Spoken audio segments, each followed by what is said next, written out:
The galaxy was not young, and neither was the empire that ruled it. For 10,000 years, the Veyron Dominion stretched its shadow across star systems like an iron lattice of control. Its fleets were vast, its laws cruel, and its reach endless. Worlds bowed without question. Civilizations bent until their backs broke, and resistance was a word whispered only in the dark. To the Veyrons, humanity was nothing more than another fragment of dust swept into their dominion. The first human colonies were taken without a battle, because what could Earth-born dreamers do against warships the size of continents? The Veyron fleets descended like nightfall, demanding obedience, and humanity gave it at first. But submission was never truly in their bones. On the mining world of HFY, under skies stained copper by constant storms, a young engineer named Elias worked in silence. His hands were rough, his back bent by labor, yet his eyes held something dangerous, defiance. He watched as Veyron overseers pushed men and women to exhaustion, extracting ore not for survival but for empire. Each lash of cruelty, each dismissal of human worth, planted something unshakable inside him. He remembered Earth. He remembered the stories passed down, the moon landing, the voyages to Mars, the countless times humanity had risen when defeat seemed certain. He remembered his grandmother's words. "We are small, Elias, but we are not made to kneel. Our strength is in standing when the universe tells us to fall." That seed, fragile yet unyielding, was not his alone. Across colonies and stations, from the icy belts of Orpheon to the green fields of Terra's far-off daughter worlds, whispers stirred. The Veyrons thought humans were docile livestock. They never saw the fire smoldering beneath. The spark came not from generals or kings, but from ordinary souls. It began when overseers ordered another increase in quotas on HFY. The miners, already hollow-eyed and broken by sleepless shifts, collapsed in the tunnels. When a boy no older than 12 fainted from exhaustion and a Veyron guard struck him with casual cruelty, something broke. Elias stepped forward, fists clenched, knowing full well that one human could not fight a Veyron soldier, and yet he did. The strike of his spanner rang louder than thunder in that mine. It was not his strength that felled the guard. It was surprise, it was rage, it was the eruption of 1,000 buried humiliations. The other miners followed, tools raised, voices raw. The rebellion lasted minutes, but the sound of it carried far. Though crushed swiftly, the act became a story. Across the stars, humans spoke of Elias's stand. They called it foolish, they called it doomed, but they also called it brave. And bravery was contagious. The Veyron Dominion could silence individuals, but it could not silence the rising rhythm of human hearts. Each colony began to see the same truth. Submission had not saved them. Only resistance could. On distant Earth, forgotten by its own children and choked by Dominion control, old leaders gathered in secret. They were not generals, only scientists, teachers, dreamers. They remembered humanity's past.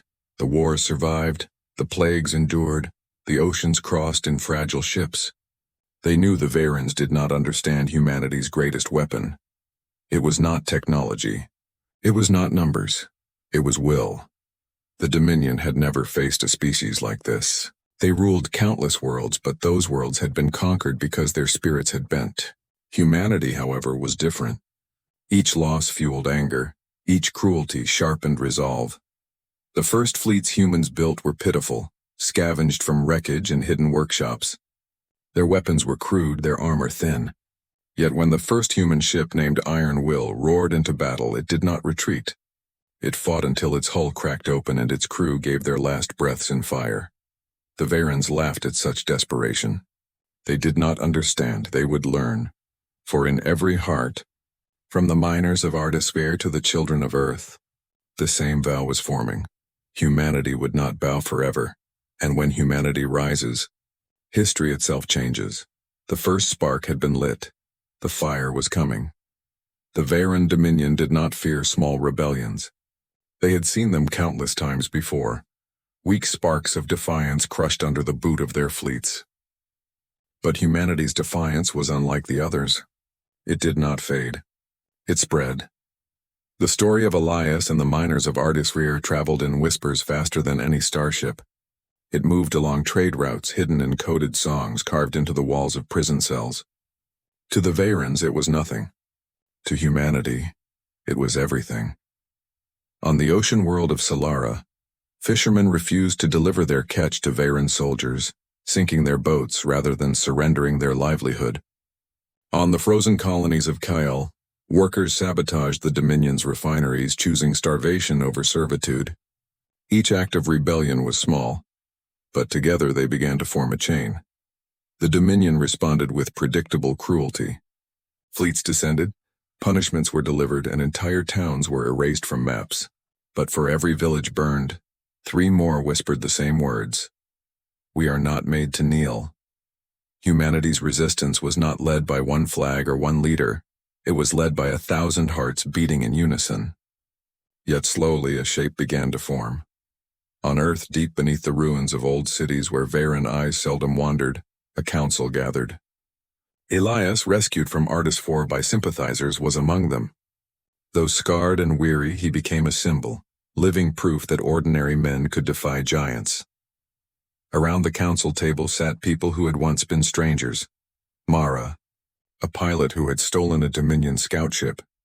Ryan, a scientist who had cracked fragments of Veyran technology. And Alina, a teacher who had turned her students into messengers carrying coded resistance between planets. They were not soldiers, yet their voices carried the weight of hope. We cannot win with force, Mara said, her voice steady but her eyes burning. Their fleets dwarf ours. Their weapons tear through our hulls like paper, but we can bleed them. We can strike where they do not expect, and above all, we can endure. Elias leaned forward, his hands trembling not with fear but with conviction. They believe we are weak because they do not understand us. They have ruled for thousands of years, but they have never met a people who refuse to stay broken. If we stand even in fragments, we can break their illusion of power. The council knew the risks.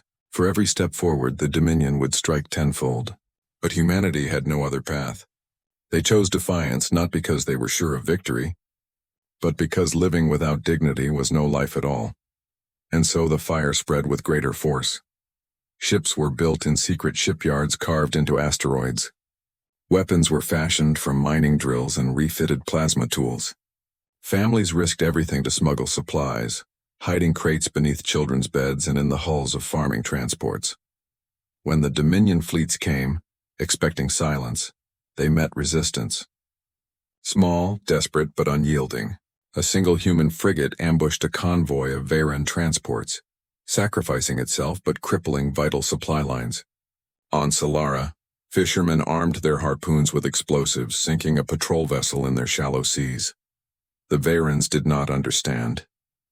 They had always crushed rebellions quickly, but this time each act of suppression only ignited more fury. They looked upon humanity with cold disdain, but beneath their arrogance, unease began to stir. For the first time in centuries, the Dominion faced not just resistance, but defiance that refused to die. Among humanity, the cost was terrible. Entire families were lost. Cities burned. Ships were torn apart with their crews still inside. And yet each loss was remembered not as despair but as fuel. Mothers whispered to their children of fathers who had fought to the last. Teachers spoke of Earth's ancient struggles, of times when humanity had stood against odds just as impossible. Alina, the teacher turned messenger, wrote words that would be carried on scraps of paper across the stars. We may not have their fleets, their weapons, or their endless empire, but we have what they will never understand. We have will, and will cannot be conquered. The Veyrans began to call humanity dangerous, not because of their technology, but because of their spirit. Dangerous because they did not bend. Dangerous because their defiance spread like wildfire. In their halls of power, Dominion lords dismissed humanity as stubborn cattle, but their generals whispered warnings. They fight as if death itself is nothing to them. They fight as if they carry a storm in their hearts. The storm was growing. Humanity was not merely rebelling anymore. Humanity was preparing for war. The first human fleets were little more than patchwork nightmares. Rusted hulls scavenged from forgotten junkyards, engines stitched together with wires, weapons crafted from mining lasers and stolen Dominion rifles. They were not fleets in the traditional sense, they were symbols. and symbols, when carried by desperate hearts, could move mountains.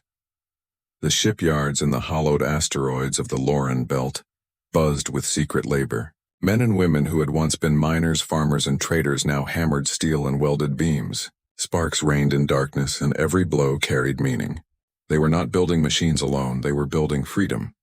Elias walked among them, no longer just an engineer, but something greater, a voice. His presence reminded them that ordinary hands could shape extraordinary futures. Every rivet, every bolt, every line of code you write, he told them, is a weapon. Not just against the Dominion ships, but against their arrogance. The first vessel to emerge was the Iron Will II, christened after the ship that had burned in the first desperate skirmish. She was small by Dominion standards, a frigate at best, but she bore the scars of humanity's determination. Her hull was patched in places, her reactors pushed to dangerous limits, but when she lit her engines, the workers cheered as if a star had been born. Soon others followed, Resolute, Dawnfire, Echo of Earth. A fleet of steel not polished for glory but hardened for survival.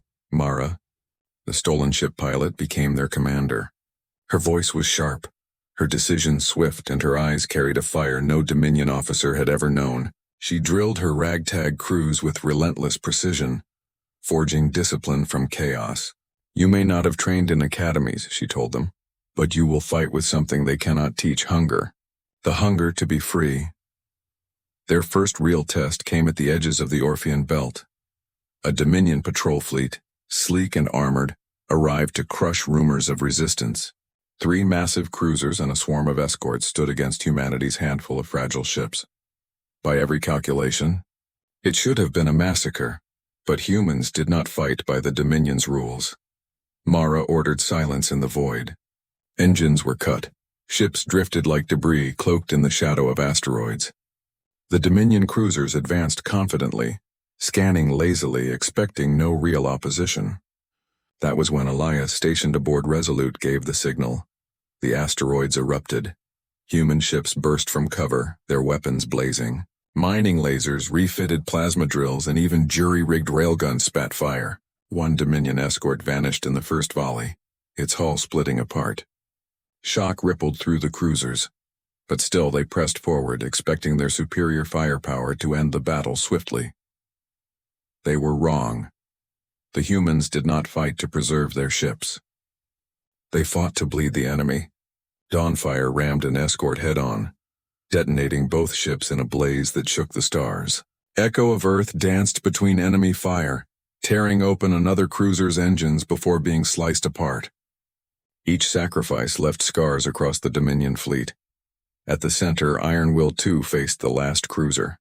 Mara's voice rang steady through the comms, though her ship shook with every hit. Hold the line. Make them fear us. Elias, manning a weapon station, felt the ship tremble like a wounded beast, but he did not falter. He remembered the boy on Ardir, struck down by cruelty. He remembered every story whispered in shadows. His hands tightened on the controls, and with one final shot, Iron Will II pierced the Dominion cruiser's heart. The explosion lit the void like dawn. When the smoke cleared, half the human fleet was gone, but so were the Dominion cruisers. Against impossible odds, humanity had stood, and humanity had not lost. Word spread faster than light. Across colonies and stations, whispers became roars. Humanity had faced the Dominion in open battle and survived. The Dominion called it an anomaly. A mistake.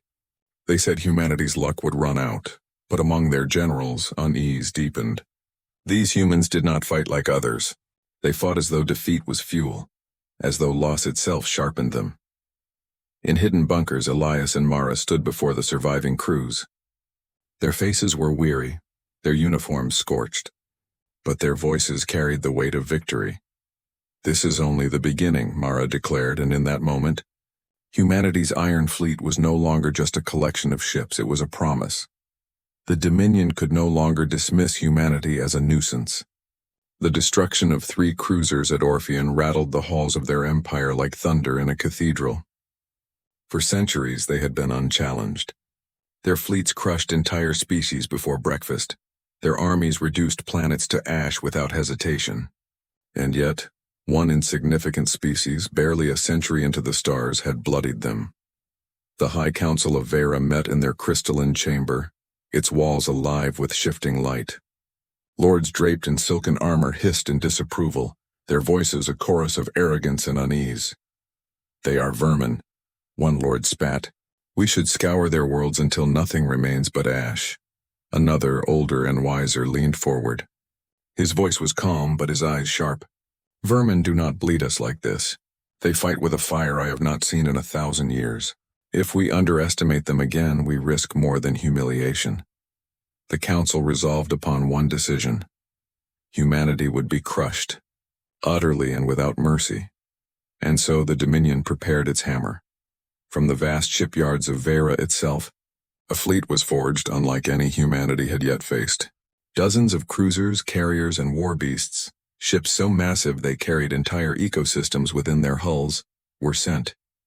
Their orders were clear: break humanity's will, burn their colonies, and make Elias's rebellion nothing more than a tragic story whispered in forgotten ruins.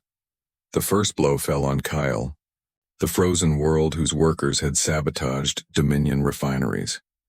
The sky burned for 3 days as Dominion carriers unleashed firestorms that turned glaciers into oceans of steam. Resistance was fierce but futile. Men and women with little more than rifles stood against armored legions until their last breath. Not one of them surrendered. News of Kale's fall reached the Council of Humans hidden on Earth. Silence filled the chamber. For every victory they knew the price would be unbearable. Yet in that silence, Alina, the teacher whose words had carried rebellion, spoke softly but firmly. "They want to frighten us. They want us to see their fire and bow.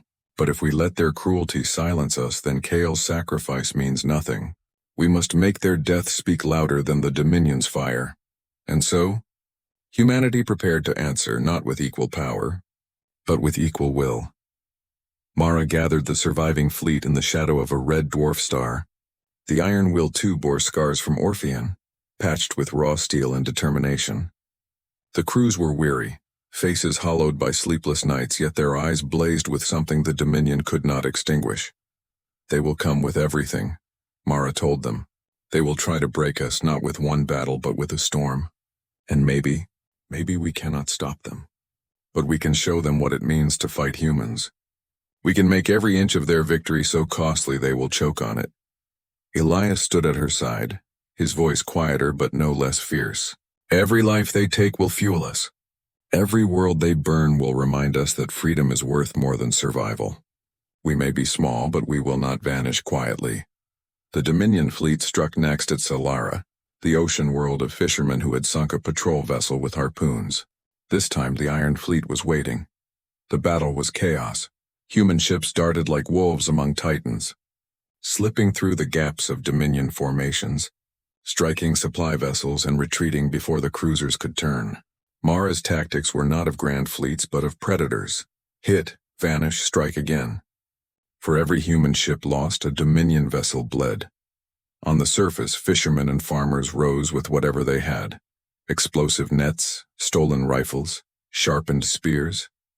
Children carried messages through burning cities, refusing to bow even as fire consumed their homes. The sea itself seemed to fight with them, swallowing Dominion war machines into its depths. Solara fell, but not as Kale had fallen. This time the Dominion did not leave unscarred. Entire carriers limped away crippled, their pride shattered by a foe they still dared to call primitive. And across the stars, the story spread again. Not of Solara's defeat, but of its defiance, of children who ran through fire, of ships that stood against giants, of humans who would not break. The Dominion had struck with fury, but in doing so they had revealed their fear. Because the more they tried to silence humanity, the louder humanity's will became. The Dominion believed themselves eternal, their fleets, their cities, their empire unchallenged for 10,000 years. Yet in the shadows of burning worlds a truth emerged. Humanity was teaching them fear. Every battle the Dominion fought against humans drained more than resources. It drained certainty. These primitives, as the Lord still mocked them, fought with a ferocity that defied logic. They did not surrender when surrounded. They did not retreat when outnumbered and even in defeat. Their defiance lingered like a scar. The Dominion's fleets were still vast, their weapons still devastating. But something deeper was shifting. Humanity was learning. In the hidden shipyards of the Loran Belt, engineers and scientists worked without rest. Ryan, the scientist who had first cracked fragments of Dominion technology, stood at the heart of it. His eyes were sunken from sleepless nights, his hands scarred by failed experiments, yet his mind blazed with discovery. "Their arrogance is our weapon," he told Elias, showing him a fragment of Dominion alloy. "They never thought anyone would dare dissect their ships. But we have. And what we found?" He paused, a faint smile breaking through exhaustion. "Their technology is powerful, yes. But it is stagnant. They have not innovated in centuries. They rely on fear, not progress. We, humans, we build, we adapt, we change. That is why we will win." And so human ships began to change. The patchwork hulls were reinforced with alloys stripped from Dominion wreckage. Weapons once crude were upgraded, sharper, deadlier. Small by comparison, yes, but faster, more unpredictable. Crafted by minds that thrived in chaos. The Iron Will 2 received new plating. Gleaming dark and jagged. A symbol of resilience forged from the enemy's pride. When she emerged from the shipyard, crews cheered not for her beauty, but for what she represented. Proof that humanity could take the Dominion's strength and make it their own. Mara drilled the fleet relentlessly. Her voice was steel, her orders precise, but her heart beat with something more: belief. She taught her pilots to fight not as soldiers bound by doctrine, but as hunters, thinkers, survivors. Every mistake they make, you seize. Every weakness you see, you exploit. They are stronger, but they are predictable. We are not. It was not long before the chance came to test their new strength. The Dominion dispatched a fleet to the Rim Worlds, a cluster of human colonies they believed too remote to defend. They expected easy conquest. Instead, they met the reborn Iron Fleet. The battle began with familiar fire. Dominion cruisers advanced in formation, their weapons cutting through the void with devastating precision. But this time, the humans were ready. The Dawnfire 2 slipped between cruisers, its new engines burning brighter than the Dominion expected, and unleashed a barrage of railgun slugs that tore through an escort's bridge. Resolute targeted engines instead of hulls, crippling ships and forcing them to drift helpless. Elias aboard Iron Will 2 watched as human tactics unfolded like poetry written in fire and steel. The Dominion adapted, tightening formations, pressing harder. But Mara was already 3 steps ahead. "Break their center," she commanded, "then bleed their wings." Human ships surged as one, striking at the heart of the Dominion line. Explosions bloomed like suns. For the first time, humanity did not merely survive a battle. They won. When the smoke cleared, half the Dominion fleet lay in ruins. The other half fled, a word almost unknown in their history. Humanity had not only resisted, they had driven the Empire's ships into retreat. The cost was steep. Ships were lost, crews sacrificed, and names added to the growing list of martyrs. Yet the survivors did not mourn in silence. They gathered in the void, voices carried across comms speaking the same words. "We are not made to kneel."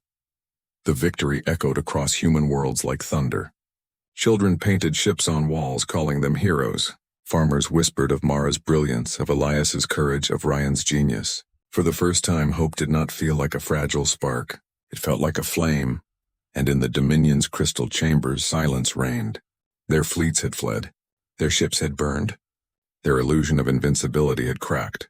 One lord finally whispered the unthinkable: "If they can learn this much so quickly, what will they become if we cannot stop them now?" No one answered. For in the shadows of rebellion, humanity was no longer simply fighting for survival.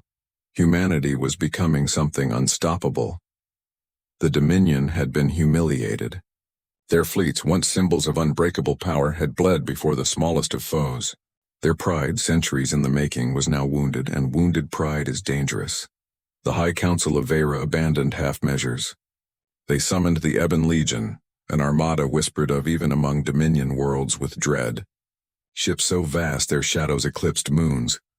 Their hulls clad in armor never breached. Their weapons capable of turning continents into glass. They were not fleets of war. They were fleets of annihilation. The order was simple.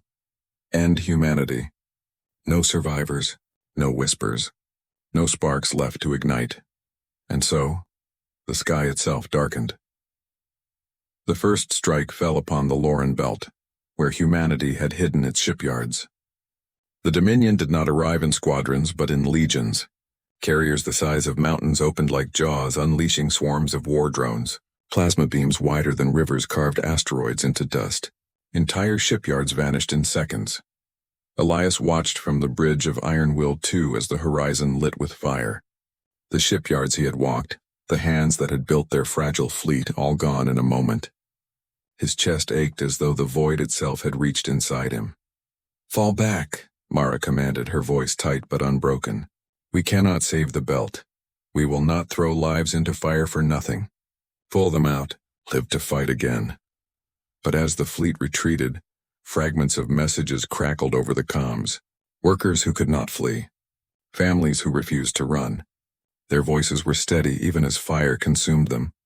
"Tell Earth we did not bend, we gave them blood for steel. Freedom is worth the fire." The belt was gone, but its defiance burned brighter than the flames. The Dominion did not stop. They pressed on, striking colony after colony. Kale's frozen plains were already ash. Solara's seas boiled again, and now Orpheon's belts shattered under endless bombardment. Each loss carved deeper into humanity's heart. In hidden chambers on Earth, the council of rebels gathered. Silence hung heavy, broken only by the hum of ancient generators. Alina, the teacher, laid trembling hands on the table. "We are being crushed," she whispered. "Every world we have touched is fire. Every victory we've claimed is buried under ash. How long can we endure?" Ryan, his eyes hollow, leaned forward. "We endure as long as we must. They think this is the end, but endings are what we turn into beginnings. Always." Elias's voice was rough, scarred by grief. "If we fall, let it not be as slaves, but as something they will never forget. Let them write our names in fear into their histories." Mara stood at the center. She did not tremble. She did not bow. Her words were iron. "The belt is gone. Our colonies burn. Our fleets are scattered. This is our darkest hour. But remember this, the darker the night, the brighter the stars. They believe fire will end us. They do not understand. Fire is what forged us." Her words spread like oxygen to flame. Across every surviving human world, messages crackled. Hold fast. Endure. Do not bend. And so, even as Dominion fleets pressed harder, humanity's spirit hardened like steel and fire. Children hid in ruins, whispering the names of fallen ships like prayers. Farmers buried weapons in their fields, vowing to fight when the time came. Pilots kissed their families goodbye, knowing they might never return, yet choosing to fly anyway. The Dominion mistook destruction for victory. They believed burning the shipyards and shattering the colonies meant humanity was finished. But they did not see what grew beneath the ash. For every life lost, the vow deepened. For every star burned, the will sharpened, and though Mara, Elias, Alina, and Ryan stood with heavy hearts, they stood because humanity's strength was not in never falling. It was in rising again, no matter how many times they were struck down. And as the Ebon Legion spread its shadow across the stars, humanity prepared not to survive but to make history remember. The storm was at its peak, but storms break. The Dominion believed the end was certain. Their Ebon Legion swept across human stars like a tide of black fire. Colonies burned, shipyards shattered, and the Iron Fleet dwindled to fragments. To their lords, humanity was finished. A rebellion drowned before it could truly rise. But beneath the ruins, something unbreakable endured. On Earth, the cradle of humanity, the survivors gathered. Caves and tunnels became command centers. Basements turned into classrooms where Alina whispered lessons of defiance to children who had seen the sky burn. Elias worked by flickering light, salvaging fragments of wreckage, piecing together weapons from the bones of fallen ships. Ryan drove himself beyond exhaustion, crafting new engines from scraps of Dominion technology. And Mara, scarred but unbowed, held the remnants of the fleet together with sheer will. Humanity was broken, but not defeated. Then came the moment that would change everything. Ryan, trembling with fatigue, unveiled his final work. A weapon not of destruction but of disruption. A device forged from Dominion systems, hacked and twisted into something new. Their power rests on control, he explained, voice hoarse. Every ship, every drone, every weapon is bound to their network. Disrupt it and the Legion becomes blind, vulnerable, mortal. It was not a weapon of certainty. It was a gamble. But humanity had always gambled when survival seemed impossible. Mara did not hesitate. Then we strike. Not to flee. Not to survive. To end them. The last of the Iron Fleet gathered above Earth. A few dozen ships patched and battered, their crews weary but burning with fire. Farmers had become gunners. Children had become runners. Engineers had become warriors. They knew the battle ahead was not one they could all survive. Yet not a single voice faltered. The Dominion came as promised, the Ebon Legion descending in endless ranks. Black cruisers eclipsed the stars, their weapons poised to reduce Earth to ash. To the Dominion, it was the final blow. To humanity, it was the moment they had been waiting for. The battle began in silence. Human ships surged forward like sparks against a storm. Plasma beams tore through their ranks, hulls shattered, crews lost, but still they pressed on. Every sacrifice was deliberate, every fall calculated. They did not fight to match strength with strength. They fought to carve a path. Mara's voice rang through the comms, steady and unbreakable. For Kale, for Solara, for every world they burned. Hold the line! Iron Will 2 led the charge, her patched hull glowing with the heat of battle. Elias guided her through firestorms, his hands steady even as alarms screamed around him. Each maneuver brought them closer, not to victory but to the heart of the Dominion fleet. At last they reached it. Ryan stood over the console, hands shaking as he activated the device. Across the fleet, Dominion systems flickered. The proud eternal war machines shuddered like beasts struck in the heart. And then, silence. The Ebon Legion's weapons went dark. Their formations broke. Ships collided, drones spiraled into chaos, and the void filled not with Dominion fire, but with confusion. Humanity seized the moment. The Iron Fleet struck with everything they had left. Railguns thundered, torpedoes streaked, and battered ships rammed enemies twice their size.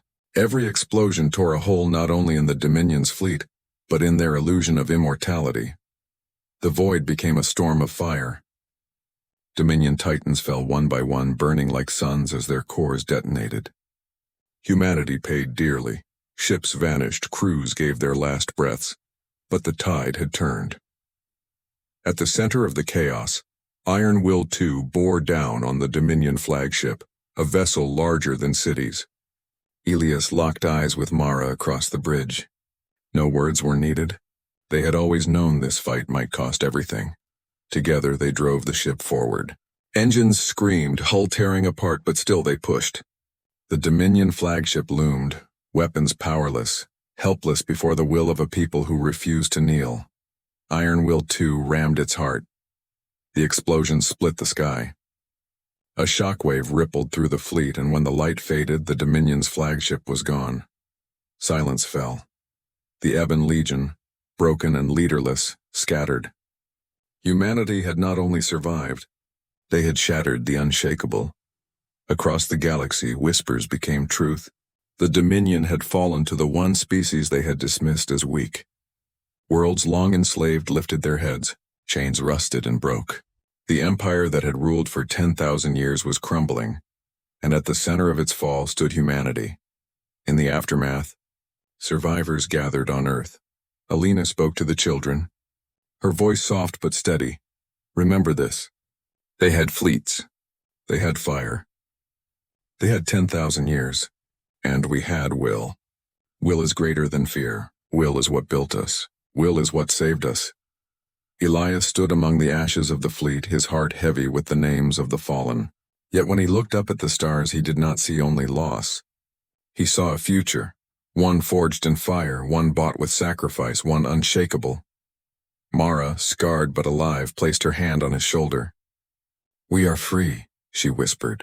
And in that moment humanity knew they had not just survived. They had become the storm that shattered an empire,